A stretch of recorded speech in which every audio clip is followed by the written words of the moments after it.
Donald Trump was given a very stark warning from the editorial page of the Wall Street Journal this past weekend when they reminded him that half of the country still hates you.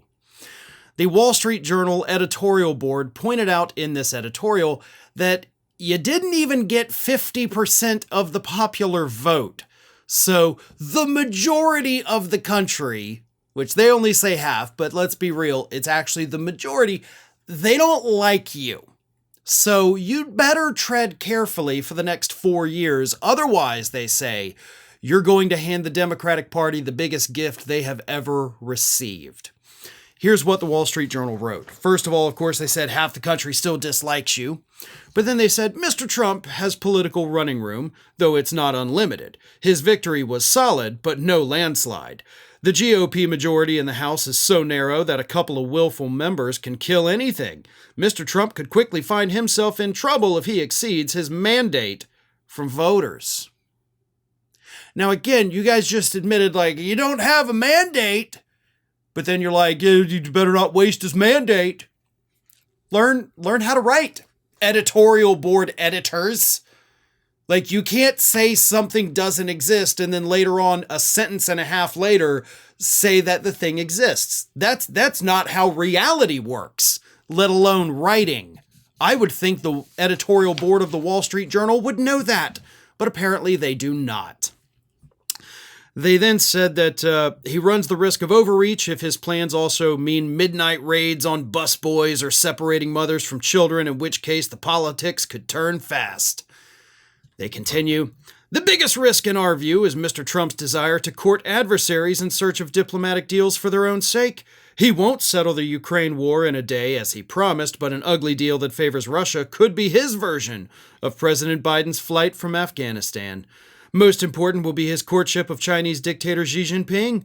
Former Trump security advisor John Bolton writes in his memoir that Mr. Trump said in his first term that a U.S. defense of Taiwan was implausible, and Mr. Xi can read.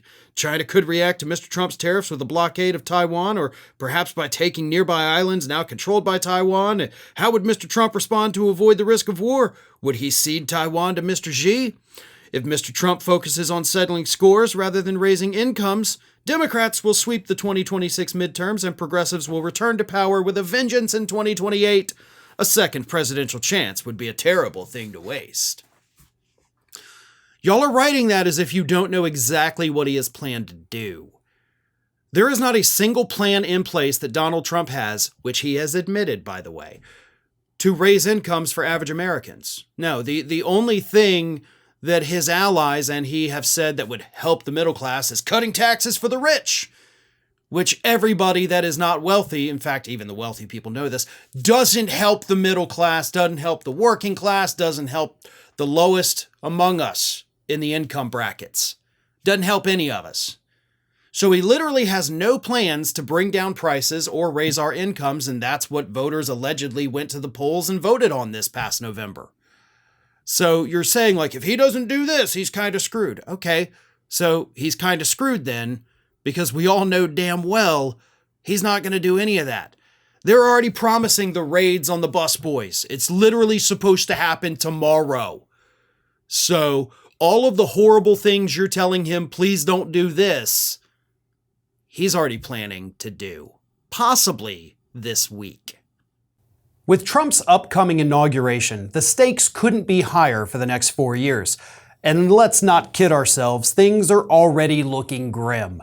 One of the first things Trump's planning? An overhaul of AI policies that throw Biden's safeguards out the window, calling them, quote, radical leftist roadblocks to innovation.